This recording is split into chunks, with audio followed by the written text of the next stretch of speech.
Friday to you and yours, and Mac Jones's left ankle. Patriots Packers coming at you on Sunday. The whole week has not been about greatest coach of all time against Aaron Rodgers, one of the greatest quarterbacks. It's been about the quarterback who will not play. Because while we record this here on Thursday and Mac Jones has not practiced now for 2 straight days, and he's still preparing to play, according to our good friend of the pod, Mike Giardi from the NFL Network, I will somehow eat this segment, as I threatened to do on TV the other night and eat my earpiece if Mac plays on Sunday, simply because in the history of high ankle sprains, it just doesn't happen in the matter of 5 to 6 days. Okay. This is a football game. This is not standing. It's walking. It's playing in the most physical, violent sport in America, team sports at least. So as far as that goes, we don't have a whole lot to say about Mac Jones with Ted Johnson, who's coming up. This is Ted's, I think, 3rd time on the podcast. You can hear him on 98.5 The Sports Hub. He's on Monday nights with Phil Perry on NBC Sports Boston doing the breakdown. Ted's fantastic.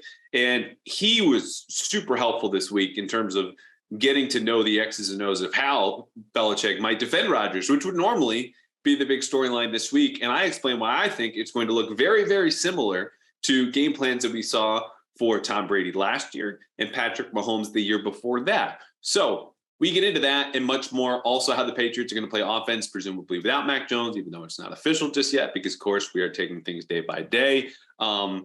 After this, please drop by, give us a 5-star review. We haven't asked in a while. It could be Spotify. It could be Apple. It could be anywhere you get your podcast. A quick review. It helps us grow and expand as we kind of take this on the road. We've done shows from Fort Lauderdale, by the pool. We've been in Vegas with Jim McBride having beers. Okay. We're going to take this and keep building it out, hopefully to a local brewery near you. So more reviews, more ratings helps us get on the road. And perhaps we'll do a live mailbag here. Though we'll see how that goes down the road. Until then, Ted Johnson, 3-time Super Bowl champion, Patriots analyst, 98.5 The Sports Hub, NBC Sports Boston, right now.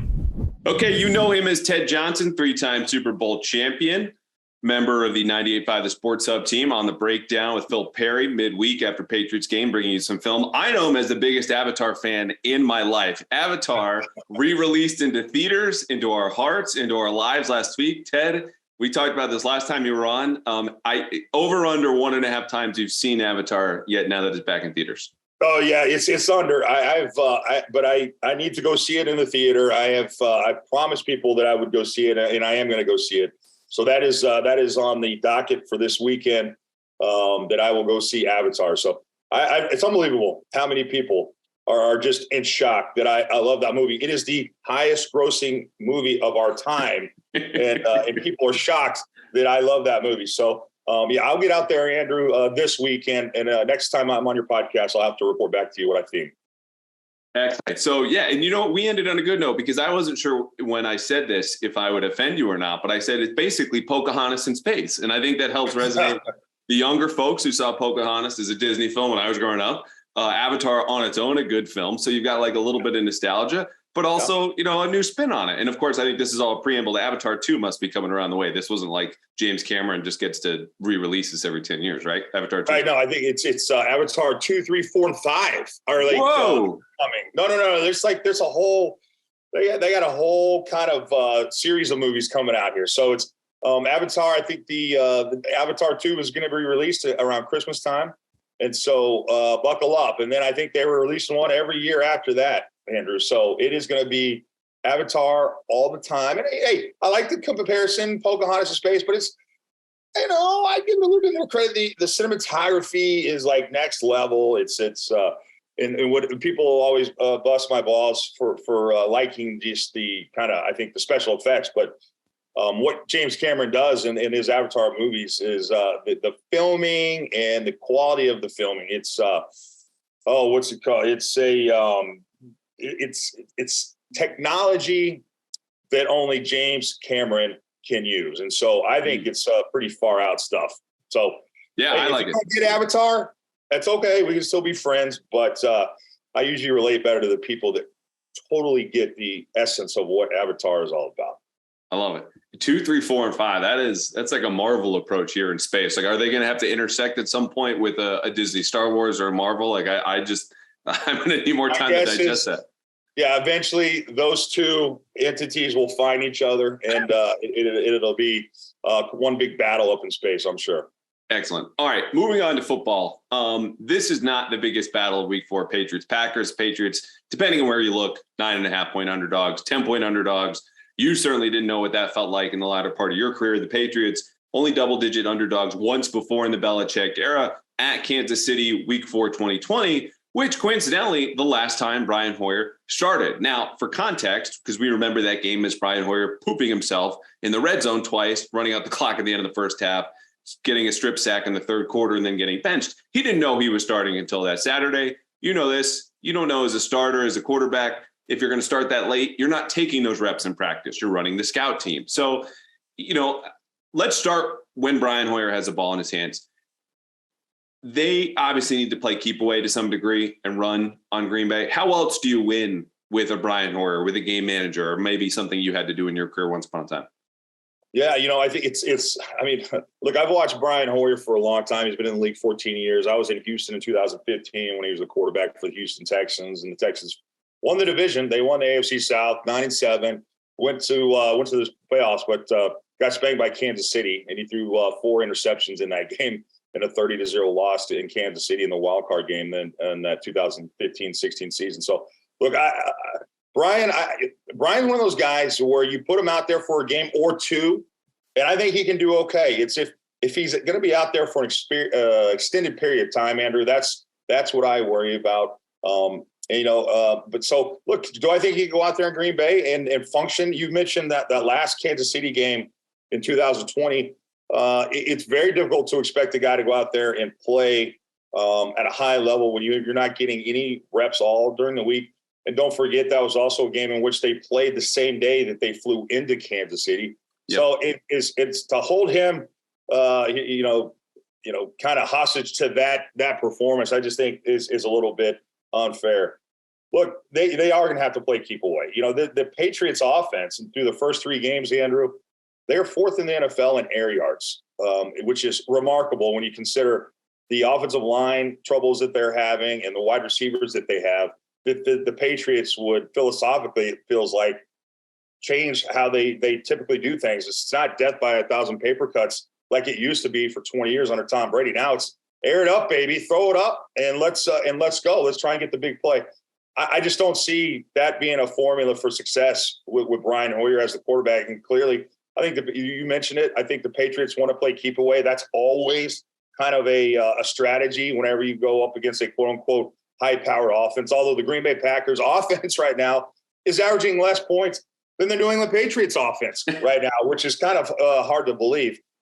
Still, nonetheless, it's Aaron Rodgers, and even though he doesn't have marquee names as at his wide receiver position, he still can work his magic. And so I think they're going to have to go back to just dinking and dunking, and that's what I feel like they're going to do. And I think Brian Hoyer, I think he can manage, although take aside that last Kansas City game where he did poop himself. I just think he's a guy that can kind of methodically move down the field, dink and dunk, and that kind of thing. So, and I think they can muck it up a little bit. I think the defense can do okay against Aaron Rodgers, and I just think that they're going to give that defense, at least for the Patriots, will give the Patriots offense a chance going into the late third quarter, and that's where usually things go one way or the other, positive or negative. So I think the Patriots can hang in there for the first 3 quarters, Andrew. What happens in the fourth quarter is all bets are off.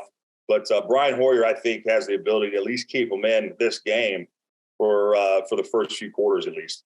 Well, and here's the good news. And let's run down Green Bay, because obviously the Patriots only see them once every 4 years. They go to Lambeau once every 8 years. Right now, the Packers, for the folks at home, 2-1. They're 12th by Football Outsiders DVOA, which basically just takes into account who you're playing, the situation you're in, down to down. It's not just strictly points or total yards. They're 9th in offense, 19th in defense. You go over to PFF. Obviously, they do a lot of the same contextual kind of grading. They're the 13th best team over there, better on offense than defense.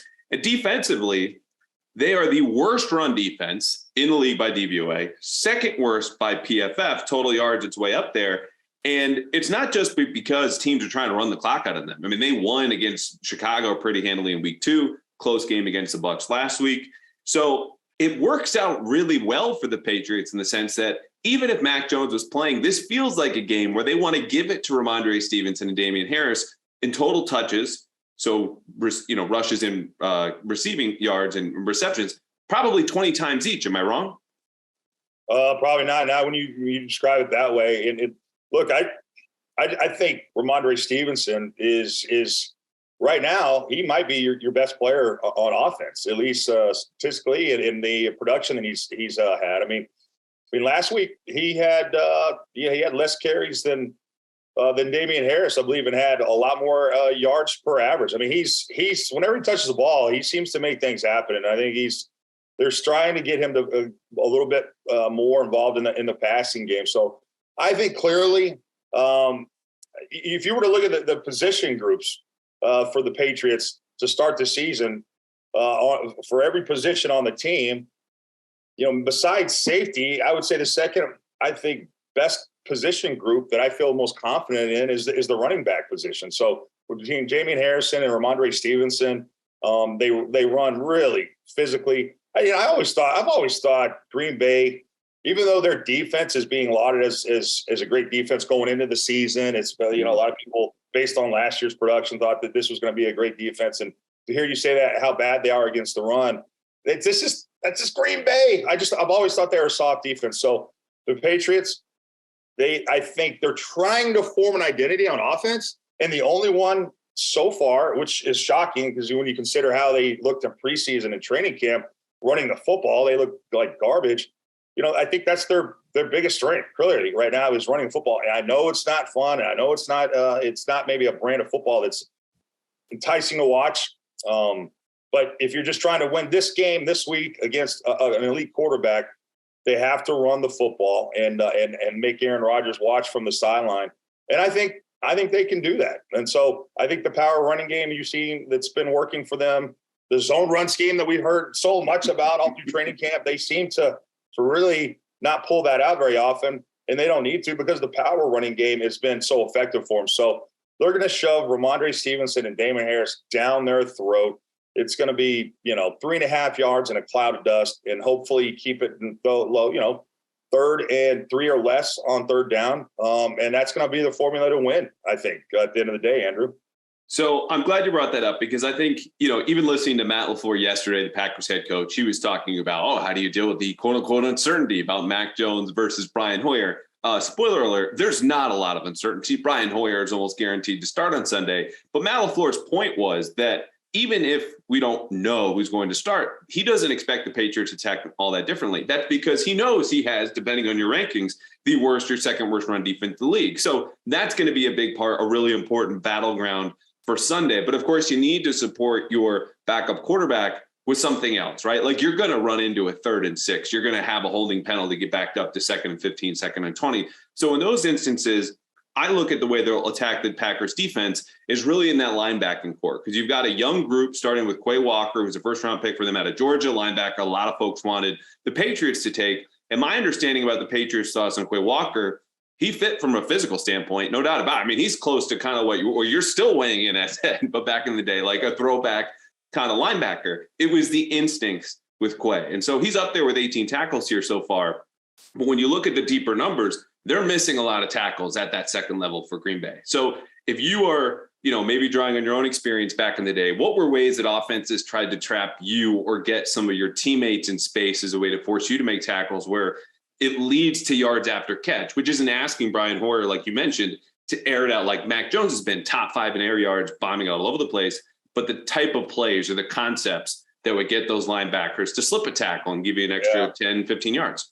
I think what a concept that I saw against the Steelers, the Patriots did, I thought it was a simple game plan, and I can't believe the Steelers didn't adjust a little bit better than what they did, was that they did, and in their offense, they had what they call a high-low concept. And so the Patriots ran a lot of, they had a lot of routes combinations where there was receivers going deep or going down the field, and then you'd have a late kind of drag route kind of coming across the formation. So there's always an outlet, a short kind of outlet for the quarterback, Mac Jones, to kind of dump the ball off to. And that those So my guess is you're going to see the Patriots, if they really want to target a linebacker and really challenge their tackling in space, you do clear out routes with shallow crossers, or you have a receiver or a tight end on the end of the line who hits, and then slow releases, kind of just a late kind of dribbles out there, and then it's an outlet for the quarterback. And so then all of a sudden they're catching the ball 3-4 yards past the line of scrimmage. And now it's the linebackers at a 10-yard drop, and now he's got to come up and make the tackle. And that's where your yards after contact can come and where you can challenge those linebackers. So a lot of clear out with drag routes and dump offs underneath to make those linebackers that have issues with tackling, make them come up and tackle. And then also in whenever you're anticipating man-to-man situations, Andrew, especially with Aaron Jones, especially with A.J. Dillon. I don't know how much A.J. Dillon, and I don't know how many, even in third down situations, the Patriots are going to put linebackers on these running backs. But still, it's a tough coverage, particularly on third down. A lot of times teams like to go man to man, and that's where you can exploit linebackers with your running back on third down versus teams that like to play man to man on that third down and long situation. You can isolate running backs on linebackers in that situation as well. Let me go to another position real quick as a small side, because people have asked me about this, and I've watched some of the tape, and his run blocking isn't all that impressive, but no one really cares about the run blocking. It's the big goose eggs we've seen him put up in Pittsburgh, and then I think he had one catch in Miami and had one catch last week against the Ravens. When you, Ted, watch Hunter Henry at tight end, who supposedly is another matchup problem for defenses who want to put a linebacker on him, what's wrong with Hunter Henry through 3 games to you? Yeah, I don't know. It's hard to evaluate. It's hard to evaluate a lot of the skill position players this year because it's hard to evaluate the quarterback right now because we're all trying to figure out, Mac Jones, is his regression? Is he just not as good as we thought? Or is it because of the coaches and the scheme and just the newness, new system, and the new coaches, is that kind of mucking things up for the quarterback and getting him distracted, and it's really maybe kind of derailing him from kind of capitalizing off the momentum that he got from last year. That's the big question. I don't know, but so is it Hunter Henry's not getting open, or is it Mac Jones just not seeing that Hunter Henry is open? I will say this: Hunter is a good tight end, but I don't see him as a very athletic tight end. He's big and he's strong, but I just think there's some limitations to him as far as getting separation. I don't think he's the fastest guy. I just think he does everything pretty good, but nothing at an elite level. And so even though he had, 9 touchdowns last year, he seemed to be Mac's go-to guy. I always thought that was a little inflated and a little bit overrated. So that's a hard one to judge. I mean, it's just amazing how the tight ends, who we were told kind of this offseason were going to be emphasized more, considering the lower, at least from the Jonnu Smith perspective, he was not very productive last year. And he is kind of the same carryover into this year. And I don't know why. It just felt like Mac Jones for the first 3 games, he's 0 wins. The first 2 games, most of the targets went to Jacoby Myers. And the third game, when Jacoby Myers wasn't out there, the line share of targets by far went to Devontae Parker. It just feels like Mac Jones, the first 3 games, he doesn't spread the ball around at all like he did last year. He just locks in on one guy, and that's kind of his guy for the whole game. Yeah, it's interesting because obviously Hunter Henry has not been that guy, but they also haven't been in the red zone so much, which was really, why he had those 9 touchdowns last year. Hunter Henry also played 16 games for the first time, I believe, in his entire career last season. So health isn't an issue so far. He's not been on a practice report. He's not been on an injury report. They're shuffling in and out of 11 personnel, this kind of like what I've called 11 and a half, when little Jordan Humphrey's playing the F because he's 6'3" and 230, and then some 12. But we haven't seen a ton of 12, and I think it gets to some identity stuff, which we'll get to later in the mailbag. Wrapping up when the Patriots have the ball, we talked about the power run game, other ways they can kind of get cheap yards, a lot of yards after catch, high-low, some of the linebackers. I want to see some trick plays, Ted. If Jacoby Myers is going to play, I want to see him air it out. I want to see his air yards at like 26 on average. I want to see some reverses, some double reverses, fake reverses, and then a screen. Am I going to see any of that? What do you think? Are the chances good? It's week 4. Yeah, that's a good question. That's and there was always the Patriots historically have always kind of had a trick play up their sleeve, right? I mean, and you know what the funny thing is about trick plays, Andrew, is coaches are terrified to run them. And you know why they're terrified to run them? Because they worry about, okay, if we're going to do if we're going to have a double pass, for instance, is you're having a guy throw the ball that's who's a receiver who doesn't necessarily throw the ball very often. You just don't want the trick play to blow up in your face and be a big, kind of an embarrassing moment or pivotal point in which you're trying to maybe seize the moment and it backfires and you lose the game because you're a trick play that you couldn't execute. So there's a lot of coaches that are terrified to do that. I hear you, bud. I hear what you're saying. I just feel like they can't get maybe their regular traditional system plays run consistently enough right now to be fooling around with trick plays. And I also think an offensive coordinator like Matt Patricia, who's in his first year of calling plays with all the scrutiny he has, if he does a trick play and it blows up in his face, it just will add to the, kind of the narrative that already is surrounding this offense, which is they don't know what they're doing. And so it's a very risky thing to do a trick play when you put it in that kind of context, if you will. Yeah, and I'm laughing because I'm imagining, just as you start out on that, the radio shows, that some of the TV shows that I've done where there's overlap. Someone's a radio host and does this TV show, and their reaction to what would be the failed trick play that will just be on loop forever and ever, Monday and Tuesday. Now, because, we've heard this from people who work with Matt Patricia, have been coached by Matt Patricia, and people I've talked to, like, I don't think that he would lack for confidence to do something like that or feel like his, that scrutiny would dissuade him. But I think he certainly does consider it more now than even when he was in Detroit, and certainly before when he was here, because the ground he's standing on, just like the entirety of this Patriots staff, is shaking underneath them a little bit more than it used to. And he's very careful. And you can tell the media training he's done and the effort he's making with reporters to kind of, bring us back closer together than it was before he left. So I think it's an important point, as much as it's not, maybe pertinent to this game. But if we go a half a season for a struggling offense, that you go, screw it. Like, okay, wide receiver double pass, let's go. Maybe that's the reason we don't see it. And another thing to consider, again, I think a lot of times coaches, you're bringing up the trick plays because the Patriots have had success running them. But if you're going to run them, here's what you're faced with though is that people are going to say you can't even run your regular stuff. You got to do trick plays to get.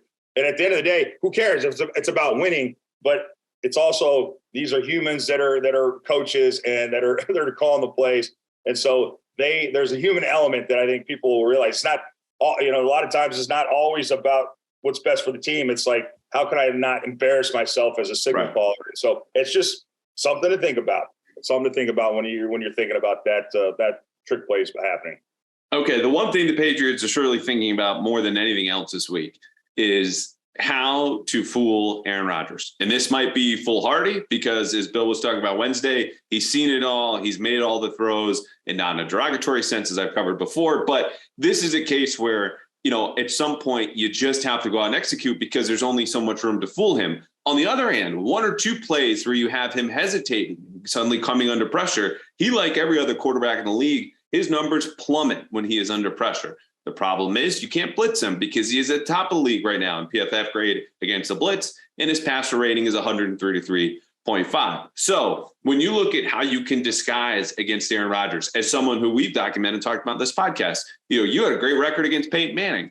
He suddenly takes off against Bill after you retire. Maybe there's a parallel there or something going on. There is, Andrew. Damn right.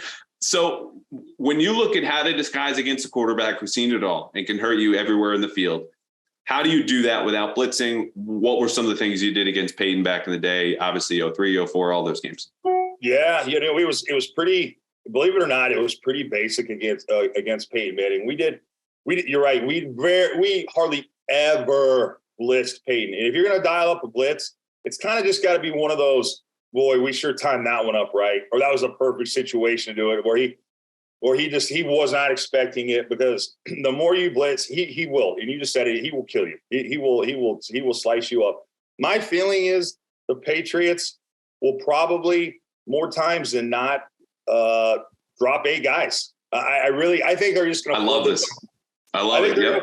And this was our strategy against Peyton Manning, and people are kind of shocked when I tell them this. I'm like, I would say if you were to look at the 04 season when we really had his number, the 03-04 season when we won our Super Bowls and we were beating Peyton Manning, we were basically dropping 8 guys into coverage and only rushing 3. I just think it will behoove and will be an advantage to the Patriots not to send too many rushes, maybe 4 at the most. And what you got to do, Andrew, is a lot of, if you're going to send 4 guys and drop 7, or drop, if you're going to rush 4 guys and not blitz and drop 7, you do a lot of twist in games up front. Mm-hmm. So you do a lot of 2-man and 3-man stunts that put pressure up the middle to flush him out to where you have guys waiting. And that's really what it is. So it's going to be a lot of stunts and twists and X stunts to kind of try and pressure up the middle to get him to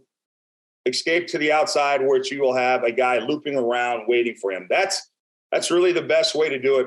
But keep your coverages, I think, simple. If you want to disguise a little bit before the snap, okay, but don't do it at the cost of giving up a big play because someone didn't do their job. And so I'm not sure the Patriots defense right now is at a level which we were back in 04. We were playing against Peyton where we just not even close. Yeah. I mean, we could play each other's positions. We were just so in tune with each other. And so we could maybe do a little bit more disguising because everybody knew what everybody's job was on that defense. And I just don't think the Patriots defense is that way. So I think they're just going to line up and run really just a basic coverage, probably a lot of cover 4 and rush 3 guys and 4 guys and get those twists going to hope maybe flush him out where guys will be waiting for him on the perimeter.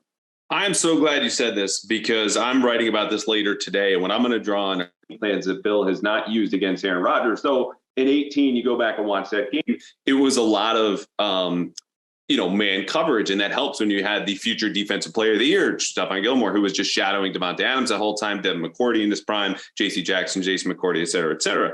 They played a lot of man coverage. They did not blitz. But 2 years later against Patrick Mahomes, they dropped 8 on 30% of his dropbacks. And it was, we're going to play man. We're going to have 2 defenders in zone playing hook curl, and then 1 deep safety over the top, sometimes invert that and have 2 deep safeties with 1 short zone and just spin it enough. And sometimes play some Tampa 2 in the red zone that just to keep you off kilter. But you understood you're going to have to be patient in that pocket and understand the internal clock's going to be going and going and going. You'll have nowhere to go with the ball. And sometimes you might self-destruct and force a throw because that game plan against Mahomes is essentially exactly what they did against Tom Brady last year in week 4 when he came in here. And I'm watching this film going, holy smokes. I mean, they didn't toggle any of the matchups. It was still Jalen Mills on Chris Godwin. Antonio Brown saw a lot of John Jones and then Mike Evans and J.C. Jackson. But that was it. It was man coverage. We're not going to blitz you. And we're going to toggle between 2 short zones or 2 deep. Yeah, I like that. Don't you think, Andrew, I just feel like this is more of a zone team now. I think they play. I don't know what the exact the stats are, but it just feels like the Patriots are playing a lot more zone. I just don't know if they have the receivers worthy of kind of man-to-man attention. Like you'll do it every now and then. I just think that they're going to play. I think they'll play a lot more zone, keep everything in front. Kind of like what they did. In the first couple games is just. When you're going up against the Miami offense and those receivers for the Steelers, they have deep threats. Just keep everything in front. I think that they're going to play a ton of zone stuff because I don't know if the Green Bay Packers have a real deep threat. And so, well, let's run down those receivers now because I wouldn't blame people at all at home who are not familiar with them because some of these are brand new rookies. Romeo Doubs, their leading receiver by total catches in yards, 14 catches, 137 yards in 3 games. 4th-round rookie out of Nevada. Very nice kid. Talked to him at the combine. Thought he'd be a good Patriots fit, plays in special teams. Not happening. Tight end Robert Tonyan. He has 11 catches. 9 catches for Aaron Jones, a running back. A.J. Dillon, 8 catches. Also, as I said, a running back. Randall Cobb, who you played against, surely back in the day. 7 catches for 108 yards. And then Alan Lazard, who had a touchdown at Tampa Bay last week, has 6 for 58. So I take the opposite view. I look at that talent and go, you understand Dobbs has got speed, and then Christian Watson, who's down at the bottom and has missed a game, second round pick at a North Dakota State, or he might have been a late first, I'm not sure, that you can man up against those guys, even if you're just John Jones, who's really highly rated right now at PFF, and Jalen Mills is dealing with a hamstring. I would say this would be the week, considering they surprised me last week how much man they played against Baltimore. It was more zone against the Steelers and Dolphins. But if they felt comfortable manning up, for better or for worse, against Mark Andrews and guys like Devin Duvernay and Rashad Bateman, I look at that roster that I just listed now and go, yeah, let's play one-on-one. Maybe. Yeah, maybe they do that and do that. And sometimes, Andrew, you do that because you look, the other team's not expecting it, or you feel like you can get away with it against these receivers because you want to put something different on tape too, right? So you might be absolutely right. Maybe they do play a little bit more man. The only thing is the and I don't think Aaron Rodgers. I'd be curious. I don't know how many. He probably averages, if I had to guess, 2 or 3 rushes a game. So if you're going to turn your back to Aaron Rodgers, he will run for first down. He's not going to a guy that's going to be out there running around like Lamar Jackson. But at the same time, he's still good for 1, maybe 2 rushing first downs in a game, which is big. And is for a quarterback, if he can, give your team a chance just by running the ball. So if you're going to play man to man, you just have to be wary of that. And then maybe if you're going to do that, maybe you send a little bit more pressure because you want to make sure he's not back there running around forever and getting able to use his feet to get a first down. Now, this is going to sound crazy because we just talked, and equated Aaron Rodgers to Peyton Manning, which I don't think is crazy. But the idea that you would want to stop someone's running game to put the ball in either of their hands is lunacy. However, when Aaron Jones is averaging 6.8 yards per rush, and this is an offense whose foundation, like all of the Shanahan offenses across the league, is that running game, is that outside zone running game. You lose control of the game and play it on Green Bay's terms if you let Aaron Jones go 1st and 10 to 2nd and 5 to 3rd and 1, because then they can do anything on 3rd and 1. And, they're going to be happy trying it on 4th down. So when you look at that outside zone scheme, which again is run across the league, but is more important and pivotal to how this game is going to go, your keys when you face actually the Colts, another good example, outside zone. That's great example. Okay, so when you're playing defense up front for the Patriots and you need to control Aaron Jones and face this outside zone, what are the keys there to kind of bottling him up and keeping it to 2nd and 8 instead of 2nd and 4 or 2nd and 5? Yeah, I'm a big, huge fan of Aaron Jones. That's serious production. 6.8 yards per carry in the NFL. That's insane. And it's only 3 games, but still nonetheless. So let's go back. Let's go back to the days when I was playing against the Colts, because you're right, it's the exact same thing. The Colts ran the outside zone, and you know what? The Denver Broncos ran the outside zone, and what the Colts and the Broncos were trying to do with the outside zone run is just what you said. If you can get to 2nd and 6 on first down, on first down you get 4 yards. So now it's 2nd and 6. All of a sudden, now you're on schedule. If you're the offense, that's what you want. You want to be 2nd and 6 or better on 2nd down. And these zone run type teams do that. And then what happens is defenses go, we got to stop the run. They bring a safety down. All of a sudden, now it's cover 3 and the corners start softening up. And now that's when you go to work on the outside. So you have to stop the running game. If you're like, I always just say this about Peyton Manning, and I said this about John Elway. And I'll say this about Aaron Rodgers. You have to stop their runners. So if it was Edgerrin James for the Colts, if it was Terrell Davis for the Denver Broncos, if it's Aaron Jones for the Green Bay Packers, you have to stop them of being effective running the football if you want to play the pass coverages that you want to play against these elite quarterbacks. So you better stop the run. And so I always said, if I can stop Edgerrin James, we can stop Peyton Manning. Based on just the coverages that we can use. If we have to commit another guy in the box to stop an Edgerrin James or to stop a Terrell Davis, that's when those elite quarterbacks can go to work. So the Patriots have to do a very good job of stopping the run. And how do you stop the outside zone? It's hard, but it's an easy thing. You build what we call build a wall.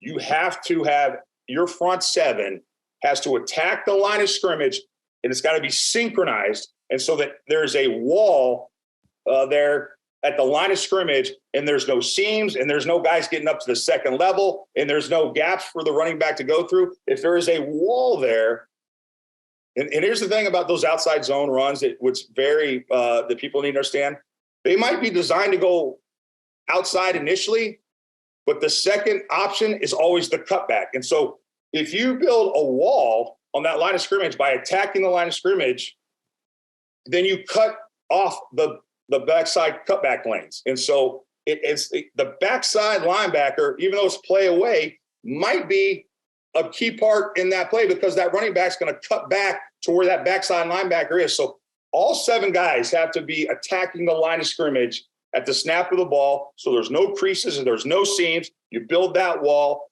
and give them no cutback lanes or nowhere to go. So, and then needless to say, you better be strong at the point of attack. And as they say, set the edge so that you can't get easy yards on the outside. So you can't have your outside linebackers getting hooked, getting pinned. They have to set the edge and make the ball turn back where your backside linebackers everyone's filling and building that wall. Yeah, no, that's a great point. It's funny because the outside zone is most easily recognizable. When you look at all the offensive linemen, take that same lateral step, you're moving at the snap in the same direction, and someone at home go, oh, it's outside zone. And there are some small variations. I covered this 2 weeks ago, and the Patriots actually ran some outside zone with a pin and pull tag or tweak to it. But defensively, you want to have the same thing. You want to go with the flow, but anchor against it. So you're setting the flow at your own tempo. And that way, like you said, you kind of create a wall because they want to pin you in. They want to create those creases and seams. And that's why, this is getting to be an example that's older by the day and by the week and by the season. But, in the Super Bowl against the Rams, 2019, at 6-1 front, you got 6 guys in line of scrimmage. That wall's there pre-snap. And that's how they shut down the Rams, who ran, of course, and still run outside zone.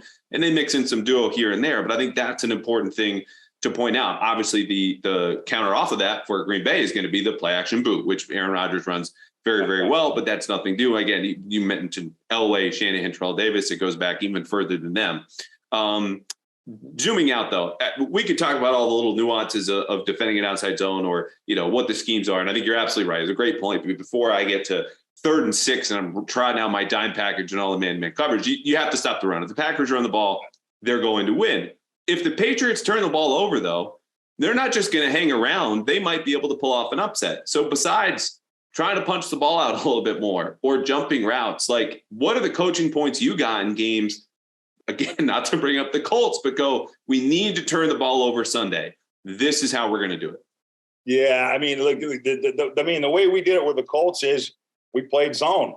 So you create more turnovers if your back's not turned to the offense. So if you're playing man-to-man and you have your DBs, your corners, your safeties turning and running, they can't see the quarterback and they can't anticipate the throw and break on it and make the interception. So if you're trying to turn the ball over, playing zone is much, much better. So for example, against the Colts, we keep using the Colts, but I think it's a perfect kind of comparison for what this offense is for the Green Bay Packers.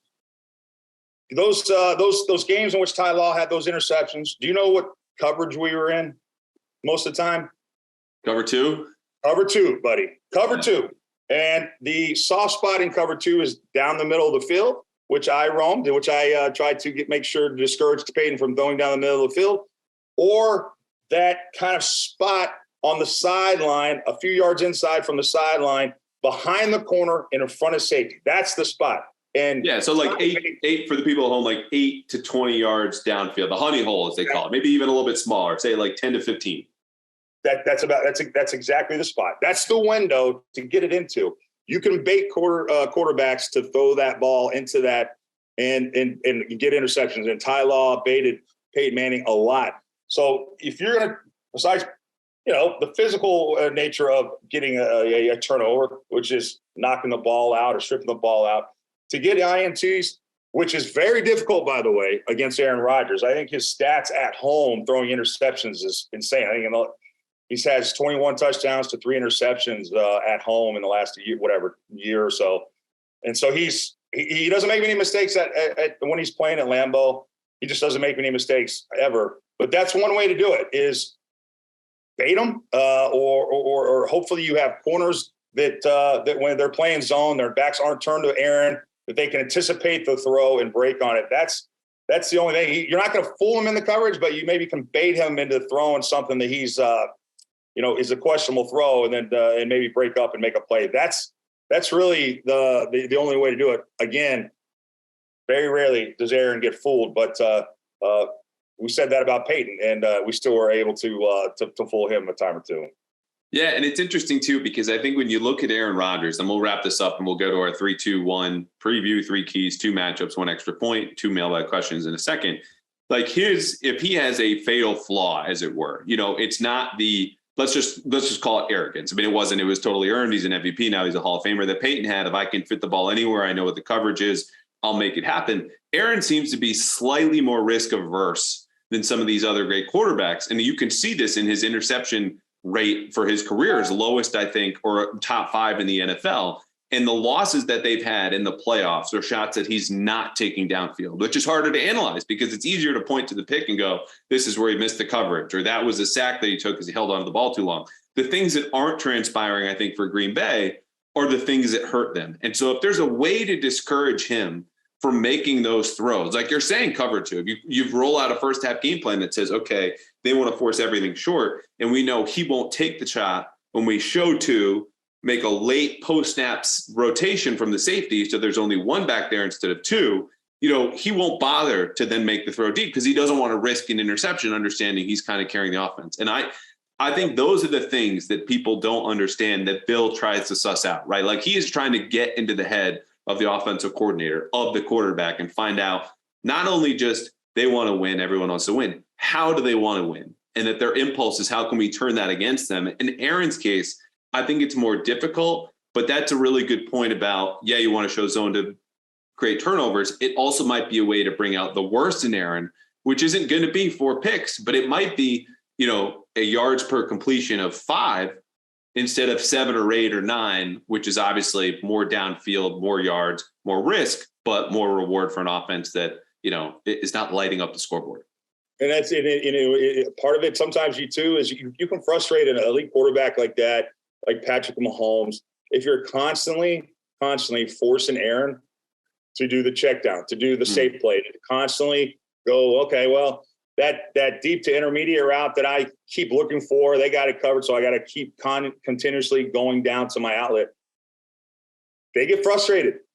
That's what gets in their head, is when you're completely taking away their deep threat options, and only giving them these short route options. That can get in a quarterback's head too. That's used to being able to throw the ball down field without any problems. Yeah. All right. Let's fly through the 3-2-1 breakdown because I'm really excited for these 2 mailbag questions that folks have for you. And specifically 3 matchups. I'll give my 2. You give your 1. My keys. 3 keys, 2 matchups, 1 extra point. First half lead. Patriots need a lead in the first half. Like I talked about, turns of engagement of this game have to be on them. You can run the ball. You can mix your coverages. You're not just trying to, make a wall against Aaron Jones and then giving up shot plays down behind you. You need a first half lead. Second one, we already talked about it. No blitzing. Okay. Lamar Jackson, you should have known better than to blitz that guy. He went 11 of 11, 136 yards, 3 touchdowns, ran around a little bit. Don't do it again. Okay. You touched the stove in week 3, pull away, walk away in week 4, please. Yeah, it's so true. I did not understand. I know we're talking about the Green Bay Packers, but last week, just quickly, why the Patriots decided to blitz on 40% of the dropbacks for Lamar Jackson when he was the number 1 quarterback in offense against blitzes for the first 2 weeks of the season, and you decide to blitz him. The week before, they killed the Dolphins blitzing. So when they blitz, so it was confusing why they did that, but nonetheless. Okay, so what's the key? What's my key? Yeah, you got 1 key left. I get 2 because I'm a dictator on my own podcast. Even to Ted Johnson, take me out and back and do terrible things to me. But yeah. As you should be. This is your show, Andrew, and it's a pleasure to be on your show. You know what? I think going back to what I said earlier, like I would always say when we play John Elway, when we play Peyton Manning, and when the Patriots this Sunday play Aaron Rodgers, believe it or not, you can stop those quarterbacks if you stop their running attack. And so Again, stop Terrell Davis, stop Edgerrin James. You can stop Elway and stop Peyton. The same thing. You better limit, I think, this running game. I'll tell you what, if you can keep them to under 3.5 yards per rush from A.J. Dillon and Aaron Jones, this front seven which was good against the run in the first 2 games, not so good last week. It gives you a much better chance of having success against Aaron Rodgers and what is a deadly play action game out of that Shanahan system. So keep the running game at 3.5 yards, an attempt under 3.5 yards, and you give yourselves a chance to win this football game, I think. And I can hear in the back of my head as you say that again, which again, I called a good point about, if you stop the run in modern NFL, people who like analytics are getting more into the modern part of the game saying, that's crazy. You want to pass, you pass to win, you pass to score. However, the point is you can't give these quarterbacks a plan B. Okay, a decent running game is another avenue to go. They can still obviously light you up. Aaron Rodgers could throw and score 40 points if he just literally throws all game, doesn't hand it off once. That's how good he is. That's how good Peyton Manning was. That's how good John Elway was. But your odds of winning go up if you at least understand they have to pass. That's all that Ted means by that, and he's right. Second one, 2 matchups. I'm going to go with the pass rush, which we've touched on by saying not blitzing. But look, Matt Judon needs to get after the quarterback. Dietrich Weiss has 4 sacks now. He's not going to get 3 again on Sunday, but he's playing well. Christian Barmore, though, is not living up to the expectations that we all set out for him. But also he flashed by having, more pressures than virtually everyone else in the league last year as a rookie, at least down the stretch of last season. So I'm looking at him against the right guard, Royce Newman, who is their worst pass protector of that front 5. David Bakhtiari, left tackle, all pro, outstanding. He's limited. He's always limited. Elgin Jenkins, the right tackle, did not practice on Wednesday. I think they'll be fine there. Up the middle, like you talk with those stunts, I think Barmore's got to win that matchup, interior right guard Royce Newman. Hey, Andrew, you are your football, man. I think that's an excellent observation, because if you're trying to sit there and you go, can an elite corner do a whole lot to disrupt Aaron Rodgers? No, he can take maybe Aaron Rodgers' best receiver out of the game. Okay, but you're not slowing down Aaron Rodgers by you're making life more difficult for him by taking his number 1 receiver out. But if you're constantly getting pressure up the middle with and you don't have to scheme, it's just because your player is better than their interior lineman, and you're talking about their guard versus Christian Barmore. An inside pass rusher against a quarterback like Aaron Rodgers, who does not want pressure in his face, can go a long way into helping you win a football game. And so I think that's an excellent kind of game within a game to kind of highlight, if you will, because that's where the biggest damage and disruption can come from against Aaron Rodgers, is pressure up the middle. And if you don't have to scheme it and you just have better players at the interior, then that's the way to do it. And you're right. I am a little bit surprised I haven't seen more Christian Barmore maybe making splash plays. I'm a little bit surprised, I got to be honest. I thought he was kind of going to be the Dietrich Weiss of this defense, in the sense that he was going to be the guy that never came off the field. I thought that's kind of what he was trending toward. But right now they just have him more as a pass rush specialist, which is interesting. I thought he was going to be more of a 3-down player this year. So far through 3 games, that's not the case.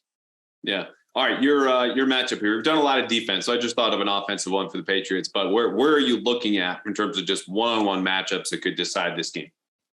Again, I think is Kyle Duggar playing in this game? He's trending that way. We're not certain just yet. Okay, well, I just think I think the passing game to the running backs is going to be big. I just think right now the receivers for Green Bay aren't maybe on the same page, or they're still trying to figure things out.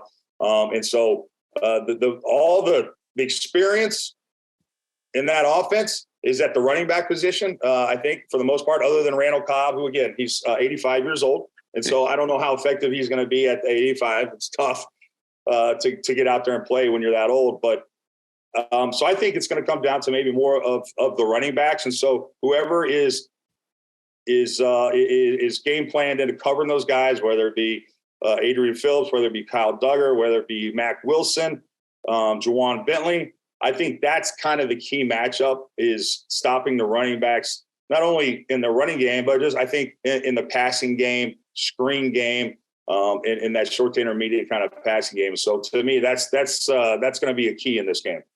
All right, real quick.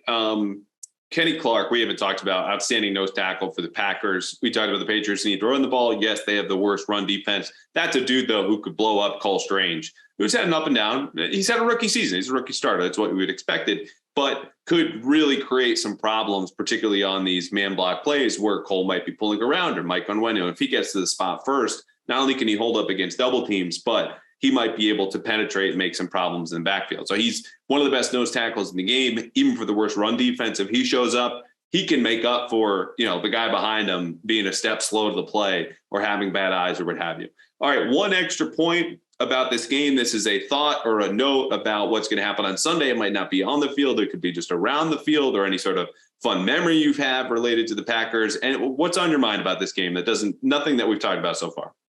Oh, what's on my mind? That's a good question. I've only been to Lambeau one time, and it was a preseason game. And so I never really got the full Lambeau experience, unfortunately.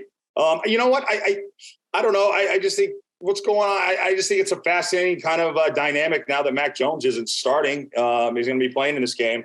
And, what is this offense going to look like? I think I'm fascinated to see, does it change much? What does it look like? Is it maybe more efficient? Is there Brian Hoyer goes out there and starts lighting it up, then he starts to question, okay, well, maybe it's more on Mac. Right now, Andrew, when it comes to the blame pie, I lean more towards the coaches being the problem than I do the players at this point. Just considering the coaches that they hired for the offense.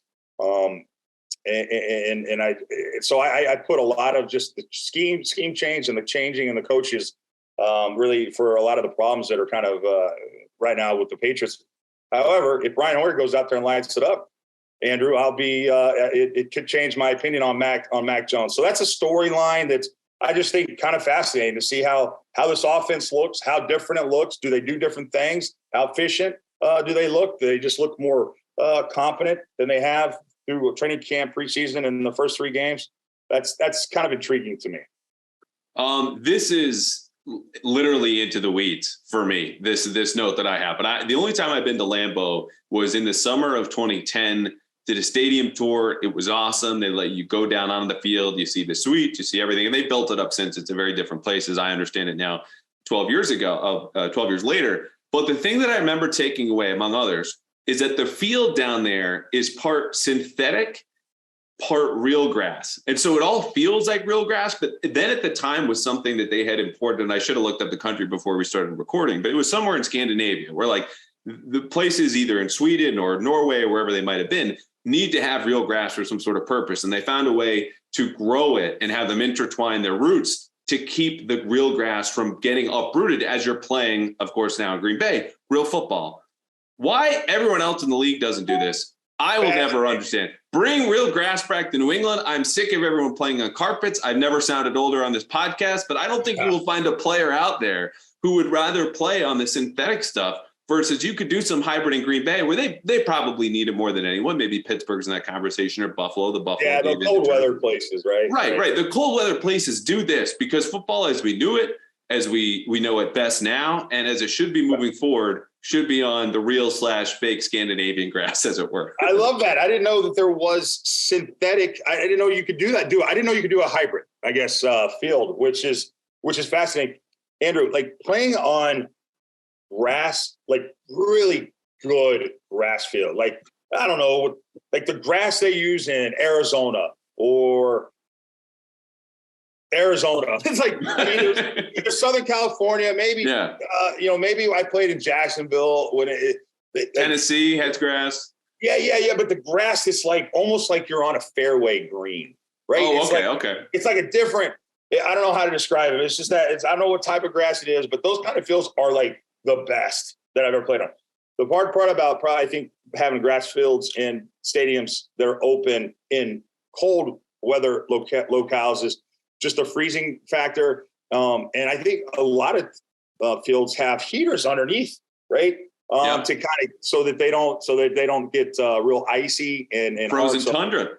Right. It's just that a lot of these fields that are up in the north have heaters underneath. So that's fascinating. I didn't know that they had hybrid fields like that. That's a great service to play on. Look, I might have just wasted all of our times, including the people now listening, talking about this because that was a 12-year-old tidbit. They might have totally pivoted and it's entirely fake. I will find out as soon as we hang up because I don't want to waste anybody's time. But yeah, it hit me as like they should do this in New England because they changed the turf midway through the 06 season after just playing in a mud bowl against the Jets and losing, and then trotted out the turf for a game against the Bears. Rex Grossman that year, the Bears won the Super Bowl, and things never changed or haven't changed since. But they should take a hard look at that grass and take some back home. All right, mailbag. We have linebacker specific question. I highlighted poor play from Juwan Bentley and Mack Wilson against Baltimore. So this is from, quote, Truck via Twitter, where Bentley and Wilson struggle specific to Baltimore or part of a bigger problem. Do you think a healthy Duggar helps in run support? The second one, I think we can just answer yes. But Bentley and Wilson, as far as I saw, and I didn't play the position, a lot of bad eyes in terms of keys, following ball carriers who didn't have the ball, and it created space for Lamar to duck up through at the second level. Are you worried about them in a general sense, or do you think that was just you face an offense like that, and like Devin McCourty said, it's like a triple option that you see in college? Yeah, and I probably will defer to or agree with, I should say, with Devin McCourty. It's kind of a one-off. I was asked in the breakdown show on Monday, the offenses, did you play offenses like that Baltimore ran last week? What was your kind of experience with that? I said, yeah, I played against offenses like that in the Big Eight when I was at Colorado, Nebraska and Oklahoma, and they'd run the triple option. It's just elements of that triple option that the Baltimore Ravens were running last week. You never see it. And there's keys and reads that the inside linebacker and the outside linebacker to the play side have to be consistent in play in and play out to have good success. And if you're not used to playing those types of offenses, Andrew, and you just that week, all of a sudden you're playing a team that does it, it can be tricky and it can be very difficult. So although the guy, the guy that mailed in with the question is it's a valid point because clearly the quarterback was killing him in those quarterback designed runs. I give him a little bit of the benefit of the doubt, considering that it's the elements of that offense you never see unless you're going back to the Big 8 days, which they don't even have the Big 8 anymore. Now it's, the Big 12. So that's that was the first hint that was a long time ago because the Big 8 has not been a thing for like 25 years. But I tend to agree with you. I would be more concerned with Wilson than Juwan Bentley, is Bentley just being a more established run first player. Like that's his element. If he's failing at stopping the run, he just doesn't have a reason to be on the field. The good news is he is an outlier in how good he is at stopping the run specific to his instincts. Whereas Mack Wilson is there, to play more in those dime packages and use his speed and range like we saw with the tip ball at Pittsburgh to create the interception, and as a younger player with less experience. So we'll just have to see. You hit on this. Real quick. Yeah, go ahead. What I do like about Mack Wilson and Juwan Bentley, real quick, is that they like my expression is guys those guys are try hard guys, and they are tacked the line of scrimmage and they play downhill. They don't shy away from contact. However, they're undersized and they can get swallowed up in there. So sometimes they do the best with what God gave them. All right, they might not be the most physical guys, but they're going to ram their head in there and they're going to attack. The outcome isn't always what you want. But I feel like their effort, their attitude, and the style in which they play is a good one. Yeah, and it might sound crazy because Bentley's 255, but there were plays in that where he goes and head on to the center because Baltimore, for the most part, except for their center, has bigger offensive linemen who are running the scheme that their offensive coordinator, Greg Roman, did back when Colin Kaepernick was breaking out with the 49ers. Like, he's been at this a while with the quarterback counters and the bash runs and all this different stuff. But if you want to find out more about that, I wrote about it in the Herald a few days back, so you can go back there. But yeah, I think largely not too concerned. Second one, this comes from Jake on Twitter, multi-parter. You hit on this earlier indirectly. How important is it for the Patriots to find a team identity sooner than later? And what do you think it might look like? Also, did you watch Seinfeld back in the day? Do you watch Seinfeld now? Yeah, I'm the one guy that didn't.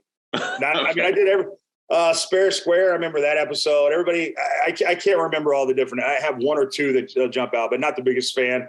I liked it, but I wasn't like hardcore like most people. Okay, I'll give him my answer now, and it's not my favorite, but I like to think of shows where what is the quintessential episode? Like if I have to introduce you to The Office, am I going to pick, the most outrageous one, or the one I think is funniest, or the one that just has Michael doing something stupid, Jim and Pam being the reasonable people, Kevin having a couple funny lines, Creed having a one and done, and like that's it. And so for Seinfeld, I think the way they tie things always in back together at the end with the diverging storylines and Kramer being Kramer was The Slicer. Season 9, this was a show that, unlike most, did not, go into a tailspin at the end of their run.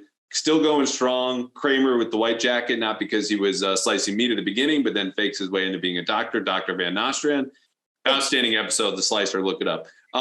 Patriots team identity, though. I would think you want one sooner rather than later, because you know what you're counting on and what might it look like. That's a great question. Win ugly? I don't know. Win ugly. I don't know. Tough physical. It's what the defense. I think their identity is going to be. I think they're going to be. I don't think they're going to hurt themselves. I think they're going to be smart. I think they're going to be highly competitive unit. Are they overly talented? No, but I think they will.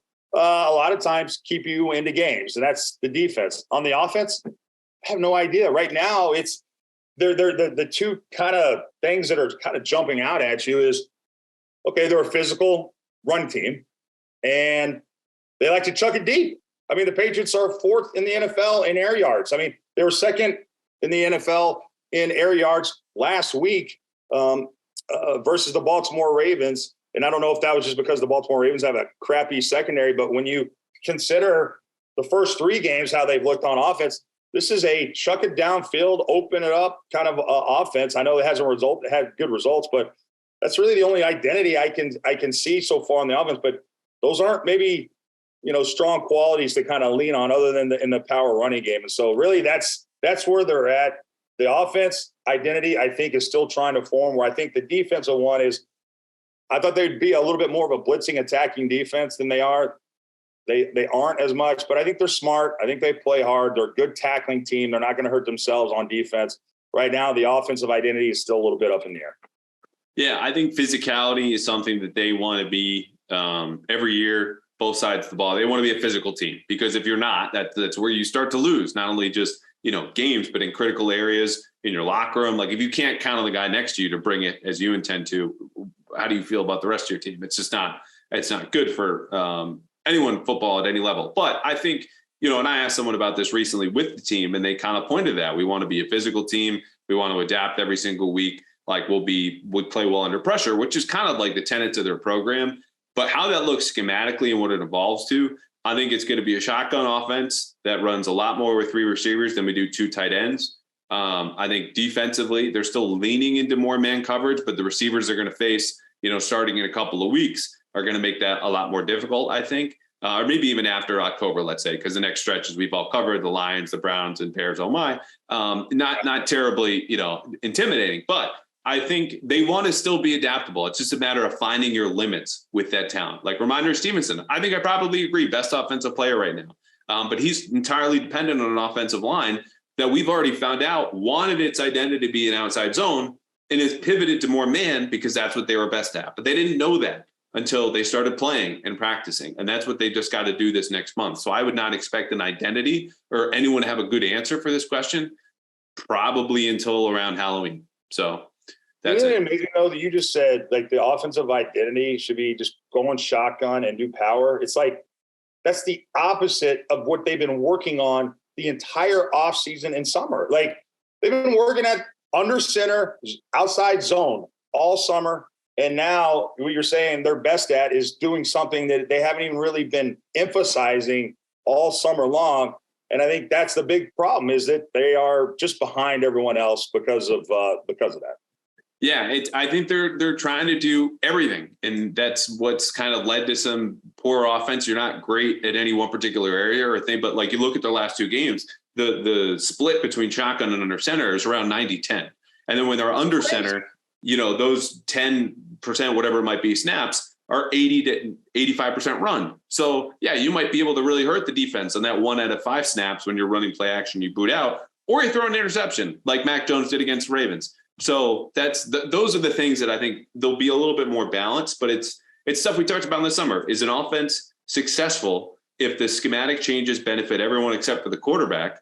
Or do you want to be in a place where the quarterback is more comfortable in the gun, surveying the defense, running some RPOs, all these different things, which they've just had a tug and pull with. And the thing is, the better Mac plays, the more pull he'll have. And I think that'll go in his direction. But if, the running backs, the offensive linemen benefit from that run game change, then they'll probably stick with that. And I think that's where this is the best explanation for people wondering why the hell Lil Jordan Humphrey is seeing so many snaps for a guy who got cut a month ago, is that they want to try to straddle that line between being the physical team that can run the ball and he's your pseudo tight end.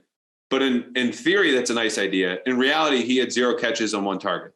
And teams are going to start to ignore him in the passing game. And that's really going to be a net negative because that's where you need to get your chunk plays. But we're getting ahead of ourselves. We live day by day here, Ted, on the pod. Yeah, day by day, Andrew. I don't know if you've heard that this week, but day by day, bud.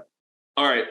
Last sneak mailbag question for you. This one comes from Andrew at Pat's Interference. He wants to know the last movie that Ted, because I asked you this last time, the last movie Ted cried at. It was Top Gun Maverick when that came out. Totally understandable. Great flick. Have we cried at a movie since? Ooh, oh man, what's yeah. I cry a lot of movies. Not gonna lie, what was the movie filmed here in Boston with Matthew? It was just on the other day with Matt Damon. The Departed. He was the brilliant student. Yeah. What am I thinking of? Yeah. I cry all the time. I'm always crying in movies. I'm a softie. I can't help it. I'm blanking. Love story. Everyone listening to this is screaming the name out of Robin Williams. He was the MIT. Yeah, I can't remember. Good Will Hunting. Always. Good Will Hunting. Thank God. If I had to Google that, I need to suspend myself from the podcast for 1 month. People are already embarrassed for us. Yeah, Good Will Hunting. That was that last month when I'm embarrassed like how often I cry in a movie. Like it is bad. It is so bad. I don't know what it is, but I'm a sucker for just a good storyline and good character development. I get into that. I get sucked into that, and so I'm a sucker for those kinds of movies, man. Well, we love that you do it because then I get to ask you every time you come back on. All right, what was the latest? And we'll keep running tally. We didn't. I joked about Air Bud last time. I don't think you nodded, so I'm not going to keep that one down. But Good Will Hunting, Avatar, Top Gun Maverick. I love it, man. Might as well have that emotion come out if you got it and you're at home. Oh yeah, no, it's in there, man. And I always feel better after I get a good cry. I feel lighter, happier. So you should give it a try, bud. I might, man. I was going to make a joke of the Patriots offense, but it's getting better and it's only week 4 and we can't do that. But yeah, maybe later on this season, depending on how things go, there might be tears on this very podcast. In the meantime, Ted Jonathan, thanks again so much for coming on. Obviously, we'll have you back. We got the same old questions for you. And it should be a fun season. We've had plenty of surprises already. All right, Andrew. Hey, thanks for having me on, bud. Anytime. I'm happy to join you.